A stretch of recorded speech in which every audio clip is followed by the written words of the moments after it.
NET presents A Conversation with Muhammad Ali with Bud Collins, columnist with the Boston Globe. Quite an athlete across from me.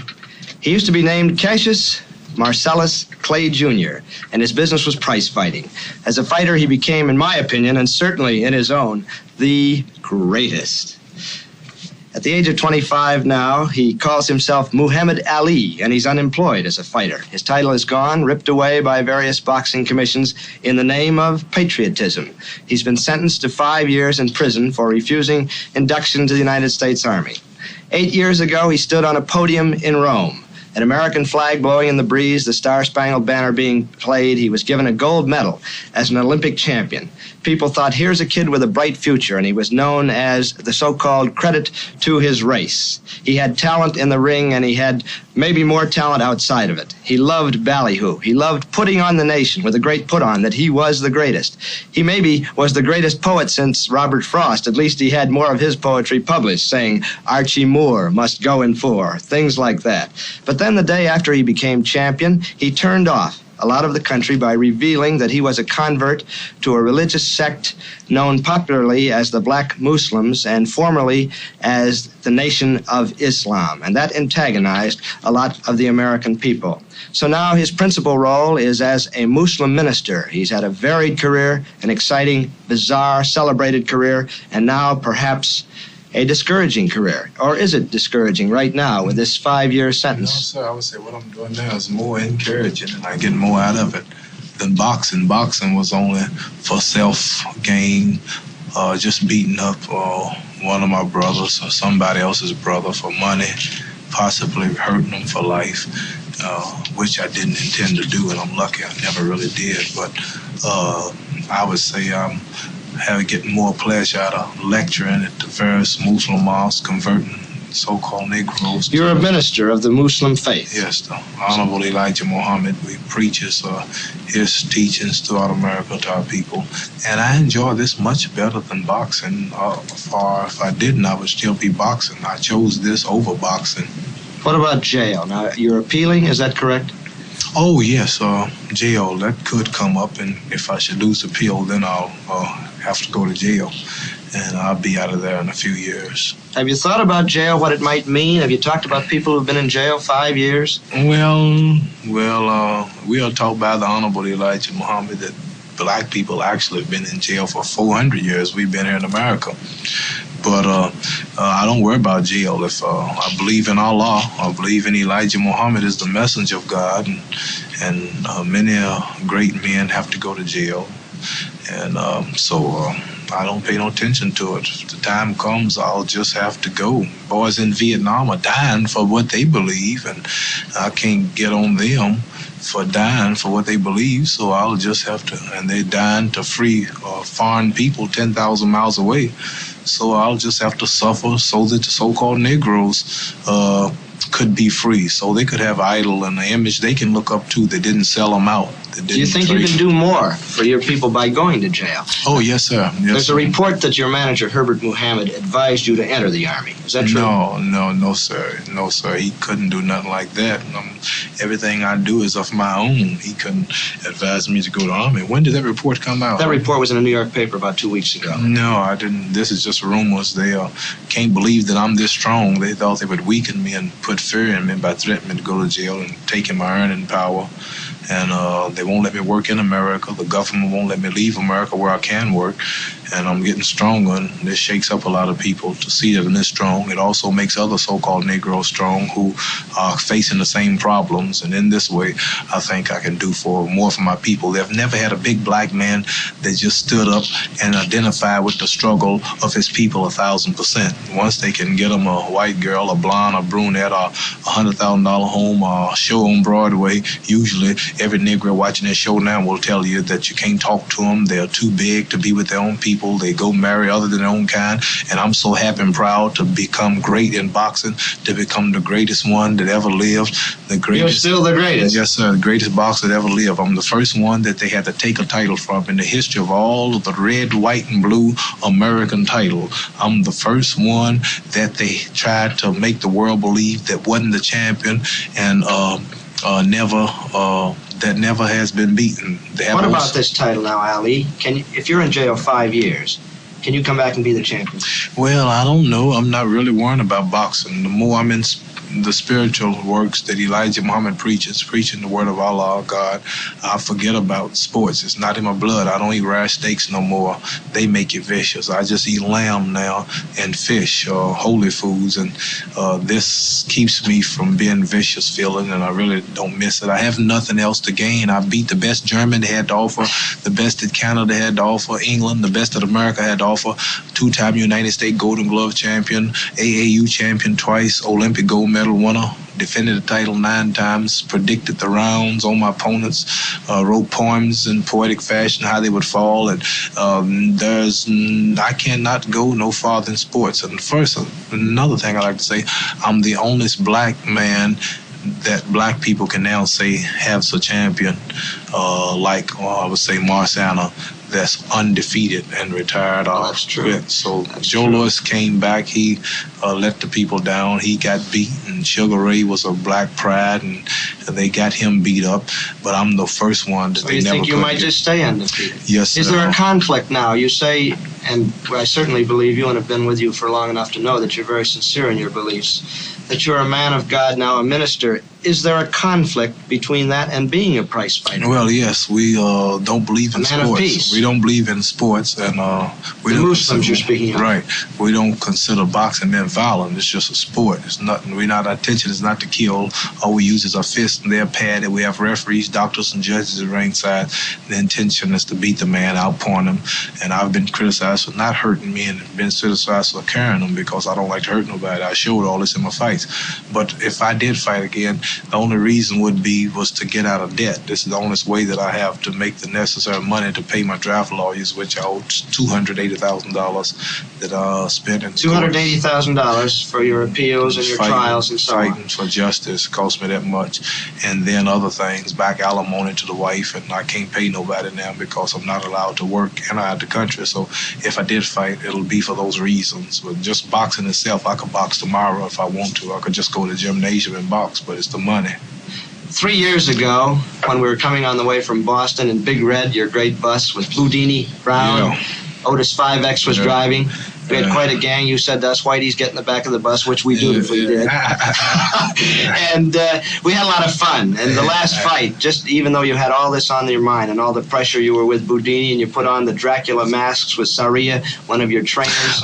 And we had a great time up there. And people who knew you, and you've had a lot of criticism in the press, but people who lived with you and knew you, knew what kind of person you were, and you enjoyed being champion. The people being around you and the notoriety and the celebrity, you enjoyed that. Do you miss that now? No. As I said, I can't go no higher in boxing. There's no one I could beat who could get me more praise than being a boxer. I'm always around people. I'm still around people every day. I'm around 6 of them traveling with me today. Every city I go to, the people are waiting for me. I just left college here. MIT University. And you were well received by a predominantly white audience. Yes, everywhere I go. We was up at Fairleigh Dickinson in New York, C.W. Post, Iona University, Canisius University, and Penn State and Morgan State College and Princeton. You like to be with people. Oh, no yes. Doubt about that. By me not boxing didn't take nothing away from me as far as fame is concerned or people. I can always hold my head high. I can always put on a necktie, and I can talk. Most boxers, you bring them on this show now, even the ones fighting, they couldn't talk like I'm talking now. Well, nobody can talk like you can talk. Yeah, so I have lots to fall back on, so I can't just ask the question in long. I just can't miss boxing. Do you remember, Ali, that night when we were on the bus? We were in Yulee, Florida. We stopped to get some food. It was a Jim Crow diner. They threw Boudini out, and you didn't go in. I told him not to go at first. I told him not to go because I can tell. I went in first, and the man said something about we don't serve Negroes. I said, yes, sir, I'm sorry. And I went because we who are Muslims don't believe in enforcing our places self. And you said to Boudini that night, you said you're following Martin Luther King and people like that, and you're wrong, did you not? No, I don't remember saying that. And I didn't mention him. I'm sure I didn't. I said. But I think you said something about that wasn't the way to go about it. Well, I said if the man don't want you there, and this is his restaurant, and if he hates you that much to put you out or to shoot his own white brother to keep you out, there's a possibility that vanilla milkshake you want, when he go back to fix it, he could, spit in it. And I'm sure if somebody spit in the milkshake and mix it up, you couldn't see it. And I don't see why you have to be sick mentally to want to force yourself into places where you're not wanted. You see the man hate you. You see they don't want you down here. I want you to leave him alone. We're going somewhere else. He said, no, I'm going in. I'm an American. I'm American. I got a right to go. I said, well, come on out. I bet y'all come out with what I want. 5 minutes later, he came out with nothing. He shouldn't treat me like that. I'm a man. I said, I told you, leave the people alone. They didn't want you. You just make yourself look like a fool. So we went on down the street, another white restaurant. We could eat in. Right, yeah. We could eat in. Yeah. But tell us about the Muslims now. As I said, the day after you won, you remember that very well. Sonny Liston, the big old bear, as you call him, sat in his corner. Quit to you. You became champion of the world. Everybody thought this is a refreshing young man. I always wondered what was his trainer talking about. I'll let you finish right after this. You know what his trainer was talking about when Liston sat on the stool? No. He said, Sonny, get up, the bell rung. Sonny said, my mama didn't raise no fool. I'm staying right here on my stool. You got that poetry still going. What was you going to say? No, I was going to say that the next day, Ali, when everybody was saying the stereotype thing, here's a refreshing young man, we found out you were a Muslim, and people got scared. I got bad all of a sudden, yeah. People got scared. You got bad all of a sudden, right, overnight. I was a good boy when I was hollering, I am the greatest. I cannot be beat. I am pretty. I'm the king. He. I was a good boy. But when I said I'm a Muslim, my religion is Islam. What's wrong with that? You have 600 million Muslims on earth, and Muslim only mean one who submits entirely to the will of God, Allah, and Islam only means peace, entire submission to God, and we don't believe in forcing ourselves on Do you hate white the people. whites? No, sir, we don't hate whites. Why has that grown up, do you suppose, that the Muslims this is are false a hate propaganda white to scare Negroes, to keep them from coming, because Negroes by nature love their enemy. They pray for those who use them. Negroes by nature don't hate nobody. And so if they can make people think that we're a hate group, that'll frighten them. But we don't hate white people. We know white people. We know the history of white people. For an example, if a tiger broke in this room now, I would beat you getting out. If a rattlesnake broke in here, I'd beat you getting off of this stage. I don't hate rattlesnakes. I don't hate tigers. I just know I can't get along with them. After learning the nature of the snake and the tiger, I don't want to try to eat with him or sleep with him because I know that he might bite me. So now that You don't think that we can ever get along? I think that was your point with Martin Luther King. I know whites and blacks cannot get along. This is nature. This getting worse every day. The latest government fact-finding committee just said that things are becoming to be separate, just two societies, black and white. That's what we've been telling you, separation. Now the government admits that that's coming. White women have got gun clubs all over the country. Learn how to shoot the black targets. Understand they're making guns that'll shoot through brick walls just to get Negroes. And Do you believe that? I know it. I said Mayor Daley on Chicago, I think somebody ordered helicopters or something just with these rats and rotating machine guns on them, and they breeding dogs that just attack black people, all kind of spray and mist and banana slicking. Well, what are you going to do now as one of the prominent black persons, and a person who can be a leader, and that you I'm not going to be a leader. What is your role in this perhaps civil war, as people call it? I can't be a leader, but I can tell them about the leader. All I can tell them is to join on to their own kind, accept their own kind, join on to the true religion, which is Islam, join on to the Muslim teachings, which is taught to us by the Honorable Elijah Muhammad, the honest black man preaching the truth to black people. Clean up your own neighborhoods, do something for yourself, quit begging to integrate and beg to separate. Ali? Well, if number one, the Honorable Elijah Muhammad, the religion of Islam, has given me a beautiful name, Muhammad Ali, which has connected me with some 56 Muslim countries. I have 56 government invitations. This is why Washington won't let me go to Japan to fight, because the prosecuting attorney came to Houston and told the judge that if we let this man leave, he might not come back because he has 600 million Muslim brothers that would gladly make him a millionaire fugitive. So this is what it's done to me, where I used to try to get love of whites and beg to be with whites. And now I can go sit with kings in Egypt, Lebanon, Syria, Pakistan, Indonesia, Saudi Arabia. This has taught me a knowledge of myself, taught me to love and respect my own people, taught me to marry and my own women, all great Negroes. But you're obviously not uncomfortable with whites. I don't think you are. No, I'm uncomfortable. Are you with uncomfortable with anybody. me right now? No, I'm comfortable. I'm real comfortable with you. Of course, I know how far to go with you. I'm not going to go home with you now and flirt with your daughter. I'm not going to try to push you out of your suburb. I integrate so far. See, we don't. That's why I like Governor Wallace. He tells the truth about things like that. George Wallace? Yes, sir. That truth he tells, we like. He tells the truth. You believe that? I see him telling the truth.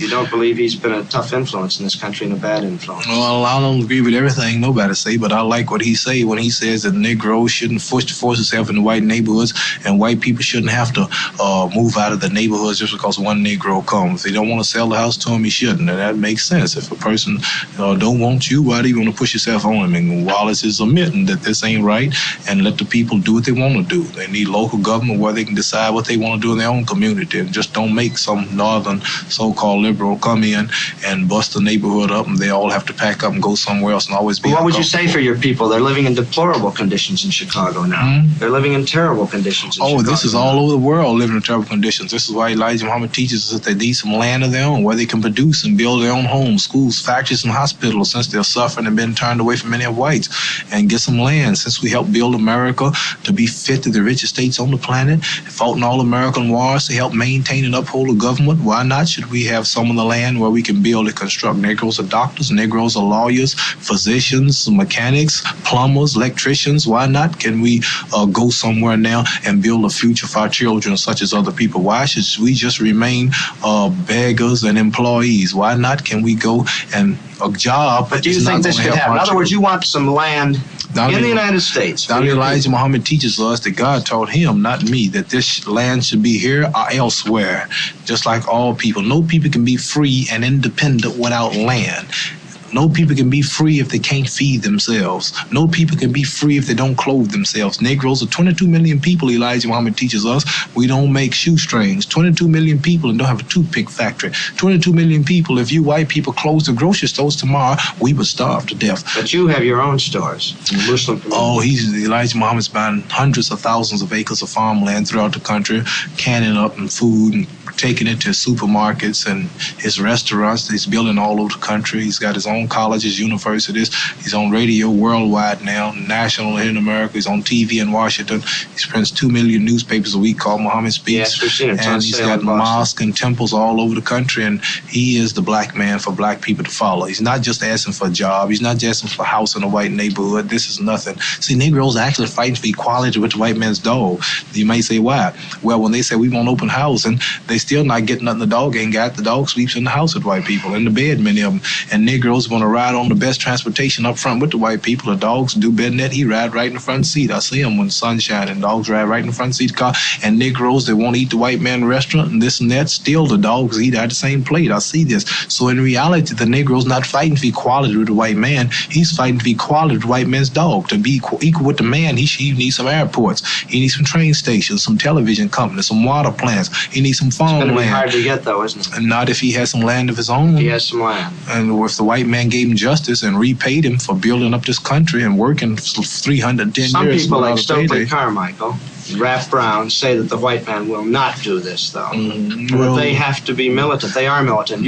I think, probably know these men, do you not? I know them good. We would look like fools trying to be valiant against the most powerful military country on earth. We would look like bulls running down a railroad track head on into a locomotive train. You might say, look at that brave bull, but when that bull come head on with that train, all he will have left as his monument is his blood and his flesh on the track. See, we can't be powerful against the man who makes the bullets, who makes the guns. We look like fools with a pop gun hiding on a roof shooting at the army. If every Negro had a machine gun, a tank, a bazooka, a year's round of ammunition, and a good hideout, we wouldn't have a chance because we don't control no food. After 2 or 3 days, we'd be hungry. For us to be violent against America, we would have to have superior weapons than America, and we don't have the factories nor the earth to dig the material to manufacture the weapons. And if we would get the weapons, we would have to get them from you. You don't agree with and I'm sure you are not going to give Negroes weapons to shoot you with. So I'm not here here to talk, say I don't agree with Stokely, I don't agree with Rap Brown, I don't agree with the late Martin Luther King. We're all black people who are fighting for freedom, justice, and equality. Everybody have their approach. There's a war going on in Vietnam.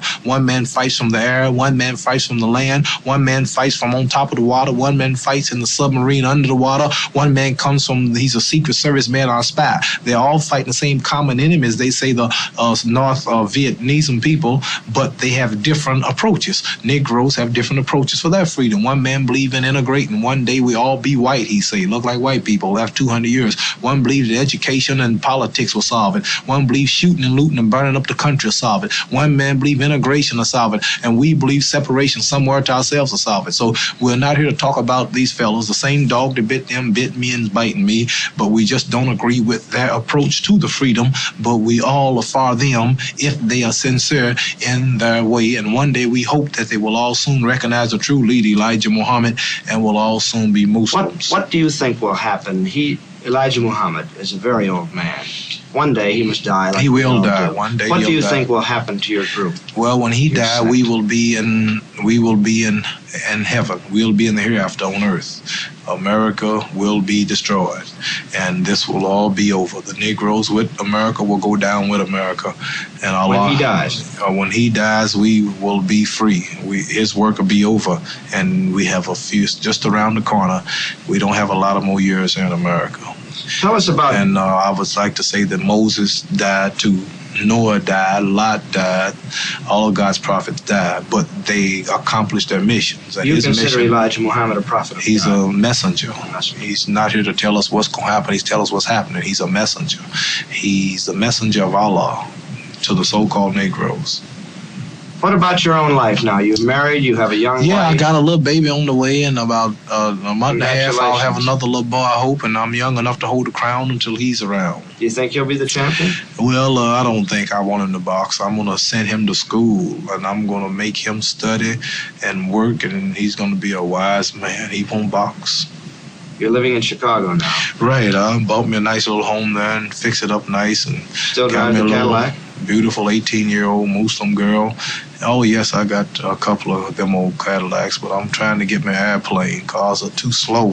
I travel so much. Every day I'm in certain cities, and I'm always moving. I always have calls, and driving are killing me. And I would like to have my own private plane, and now I'm pricing a Learjet. And I have a company just like Niarchus in Kansas City where they make those things, Wichita. They are working now with giving me a good deal on one where I probably could lease it. I guess I'll pry into your personal affairs. There have been so many stories that you've been like Joe Lewis and that you're broke. Yes, you owe your lawyers $280,000 on one hand. Now you talk about buying a Learjet. Yeah, I'm about gone. I said lease. See? Lease. You say lease at the end? Yeah.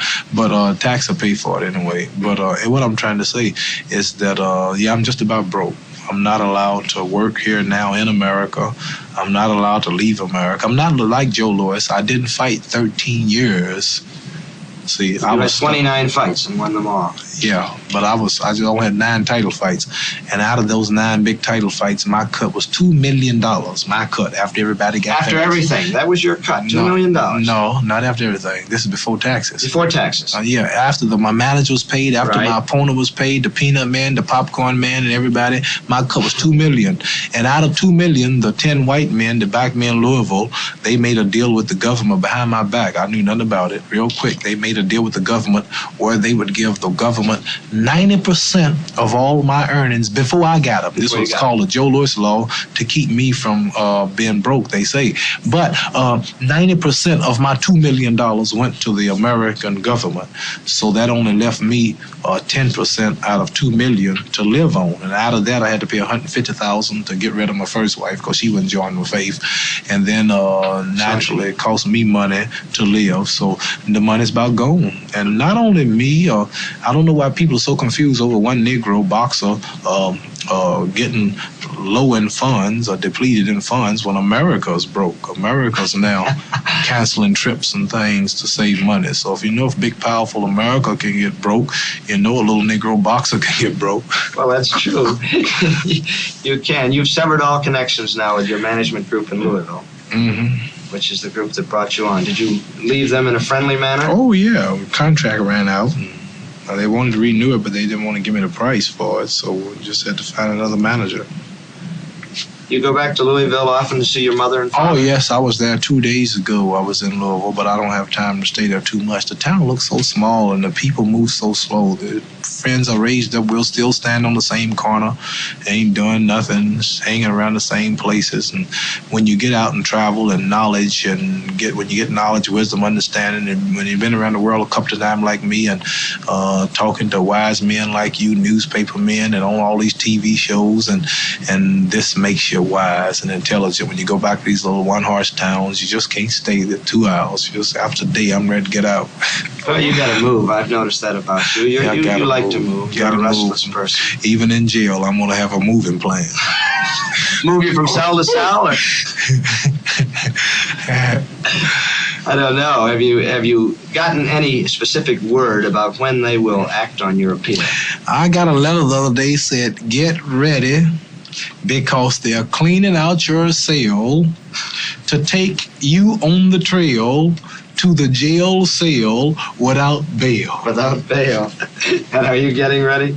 Yeah, if I have to. I told my wife she's packing up a few things, and I left a certain money. I buried for her to go back to. You buried? You better watch the IRS. Yeah. Probably watching this show. Yeah, that's all right. I buried a lot of money that I make after taxes. I make a little money. Like if I make $1,500 in speaking engagement, I give the government that 30%.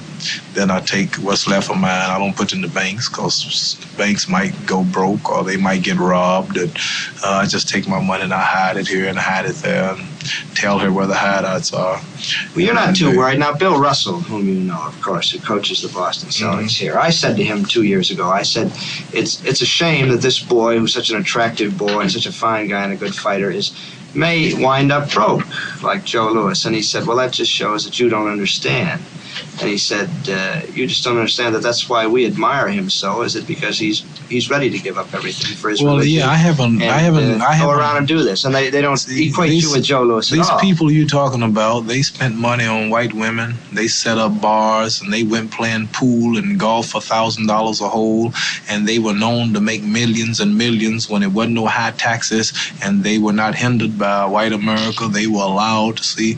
The white America has completely closed all the doors on me. I'm not allowed to work in America, out of America. I was stopped right in my prime just when I started making money. So you can't compare me with nobody like Joe Louis or nobody. And I don't think we can compare you with anybody. I can, yes, and tomorrow I can go back to get the money. If I would only deny my faith, if I would only join up against my religion, I could easily go back to making millions. So I can always say that I turned this down. I didn't lose it. I turned it down. And I go out still with my head high. You've always had your head high, Muhammad. Yes, and thank you. And I'm not what they call Uncle Tom.